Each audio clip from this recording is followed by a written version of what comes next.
There's an unwritten rule in Hollywood, as old as the Hollywood sign itself. Never, ever upstage the leading man. Especially if that leading man has an ego bigger than his biceps and a stare that could silence a room instantly. The year is 1950. It's the era of the clean-cut American heartthrob. Hair gelled to perfection, polite smiles, suits tailored by Brooks Brothers. But then, a force of nature blew in from the east. He didn't have hair. He didn't smile. And he certainly didn't ask for permission. His name was Yul Brynner. When Yul walked onto a set, the oxygen left the room. Directors lowered their voices. Crew members stepped aside. Because Brynner wasn't just an actor. He was the sole proprietor of a kingdom he built himself. But where did this terrifying authority come from? How did one man command such fear and adoration simultaneously? The answer lies in his greatest talent, the art of the big lie. Yul Brynner understood one thing about American celebrity culture before anyone else. Power comes from mystery. When reporters asked, "Where are you from, Yul?" he spun a different yarn every time. On Tuesday, he was a Mongol prince born on the steppes, a direct descendant of Genghis Khan. On Friday, he was a gypsy born on Sakhalin Island, raised on tiger's milk. Americans ate it up. They wanted to believe. In his sharp cheekbones and exotic glare, they saw something dangerous, something other. The boring truth? He was born in Vladivostok to a Swiss-Russian engineer named Boris. He wasn't a warlord, but Yul knew that facts were boring. He subscribed to a simple philosophy. People fear what they don't understand, and they respect what they fear. And it worked. Hollywood bowed down to this mysterious prince. But Yul didn't just invent his history. He invented his look.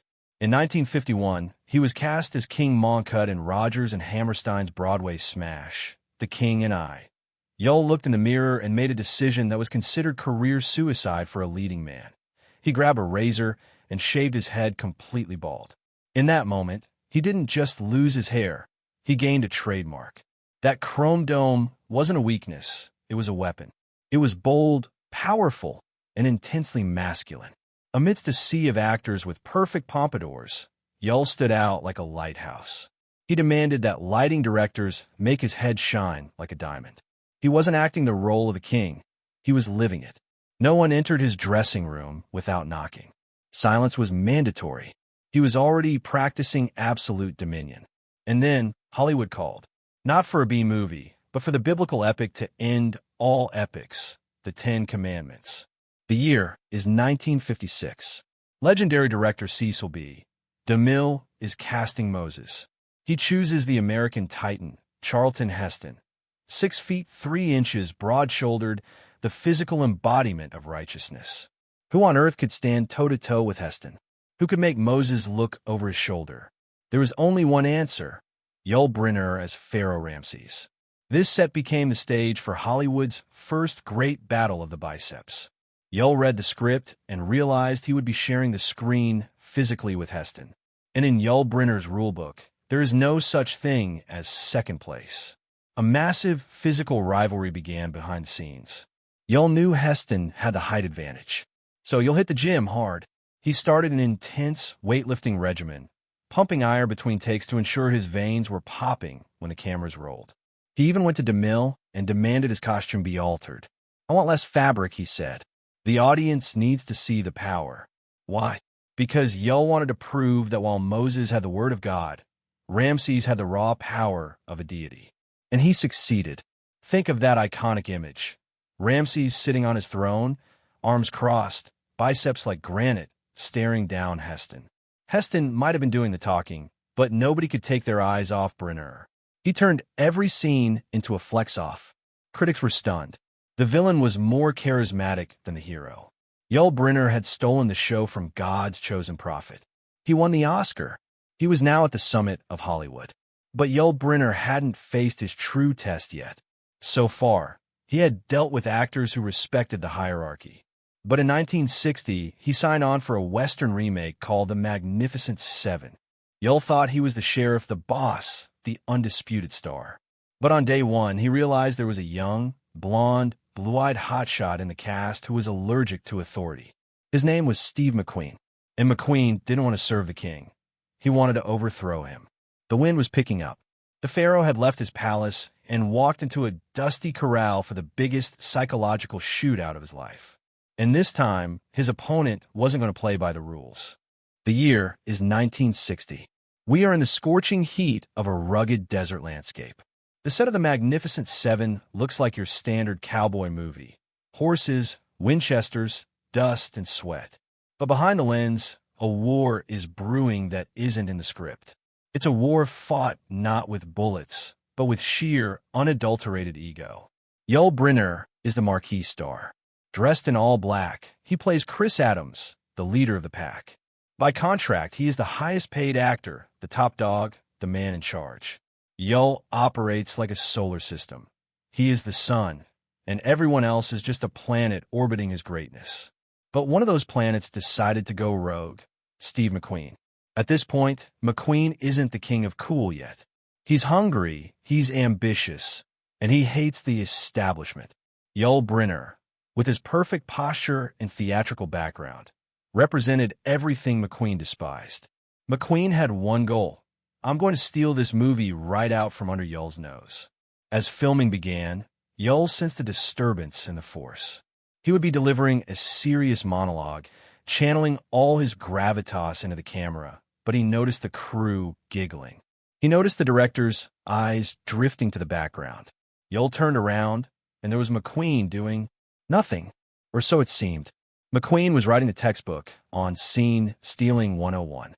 While Yul stood still like a statue, McQueen was in constant motion. He'd take off his cowboy hat and check the rim. He'd squint at the sun. He'd rattle his shotgun shells. He'd lean off his horse to fix his saddle. These tiny, fidgety movements drew the human like a magnet. Yul was providing the steak, but McQueen was selling the sizzle. At first, Brynner tried to ignore it. He was royalty. He wouldn't stoop to a challenge. But McQueen escalated. During a crucial briefing scene, while Yul was commanding the group, McQueen stood in the background, stretched his arms, and yawned. A literal yawn. That was it. The pharaoh snapped. Yul didn't scream. That would be weak. He turned on McQueen with that icy, dead-eyed stare that had terrified millions. He walked up to McQueen, invaded his personal space, and whispered a warning so intense that the entire crew held its breath. He made it very clear. If McQueen didn't stop the games, there would be severe consequences. It wasn't a request. It was a final ultimatum. McQueen froze. He saw the look in Yul's eyes. This wasn't acting. But did McQueen back down? No. He just smirked. He had won. He had gotten under the king's skin. The war shifted fronts. Since Yul couldn't stop McQueen's fidgeting, he decided to use his alpha status to physically dominate the frame. This led to the most ridiculous, yet hilarious, conflict in cinema history, the Battle of the Mound. Yul Brynner wasn't short, but McQueen had a couple of inches on him. For a man with Brynner's ego, looking up at a subordinate was unacceptable. Yul issued a secret order to the crew. Whenever he and McQueen stood side by side, the grips were to build a small mound of dirt, an apple box made of earth for Yul to stand on. This way, the camera would catch him towering over McQueen.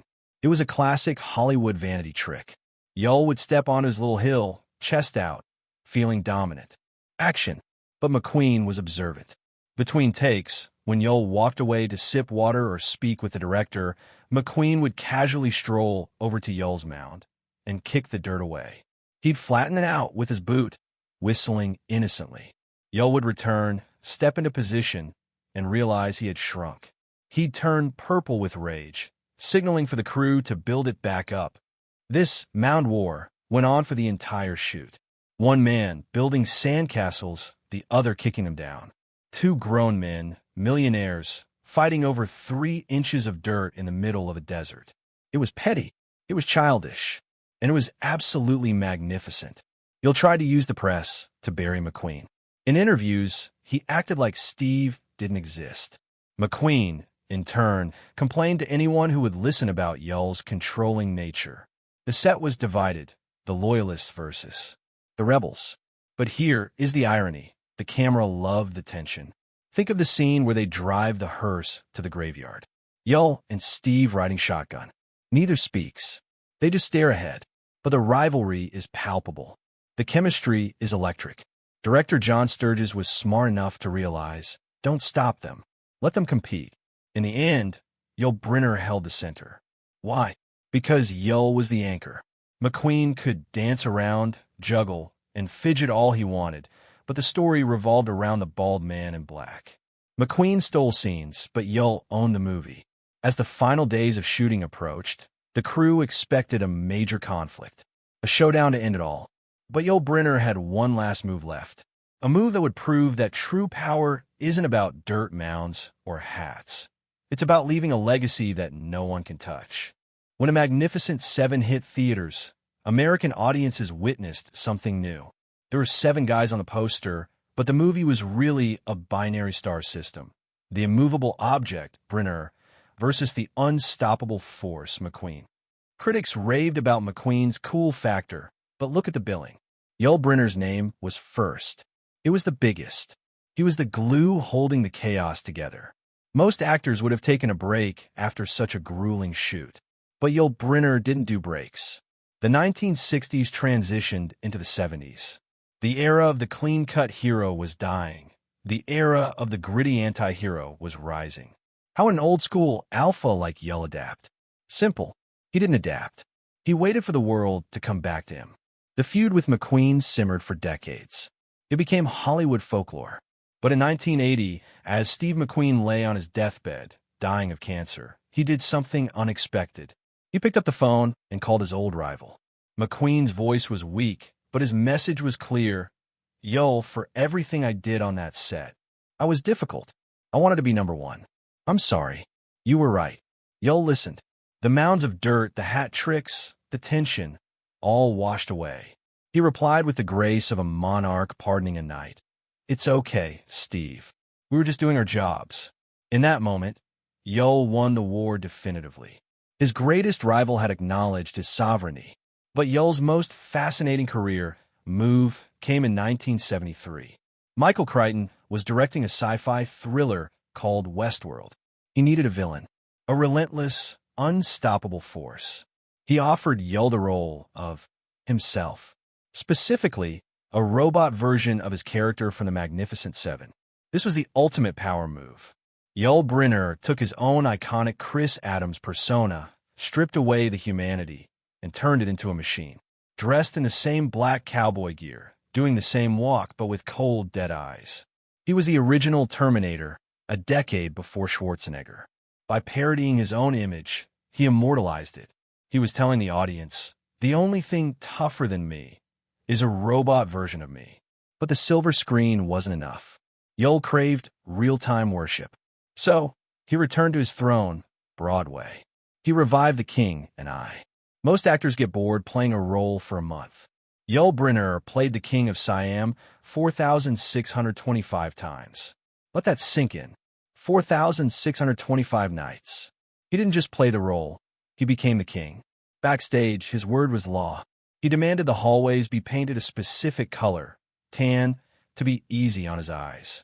He required the theater temperature to be set to his exact preference. From the brand of his aftershave to the tint of his limousine windows, Yul micromanaged his universe.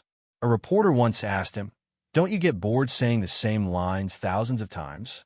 Yul fixed him with that terrifying stare and replied, "Does a king get bored of ruling his kingdom?" That was his philosophy. He was the last emperor in a world of democracies. As the curtains closed on his final performance, Yul stood center stage. His body was tired, racked with illness, though he never showed it to the crowd. But his posture was perfect. Hands on hips, chest out. When the applause crashed over him like a wave, he didn't smile with humility. He smirked, that famous, arrogant smirk that said, "I know, I'm magnificent." Yul Brynner left behind more than just movies. He defined a specific type of masculinity, unapologetic, disciplined, and commanding. He taught us that a man doesn't need hair or fancy dialogue or to be the tallest guy in the room. He just needs presence. Was he a prima donna who built dirt mounds to look taller? Absolutely. Was he tough on set? Probably. But at the end of the day, he was Yul Brynner. And kings don't apologize for wearing crown. So, Here's the question for you. In the movie of your life, are you the extra checking his hat in the background, or are you the king standing center stage? The choice is yours. You'll made his.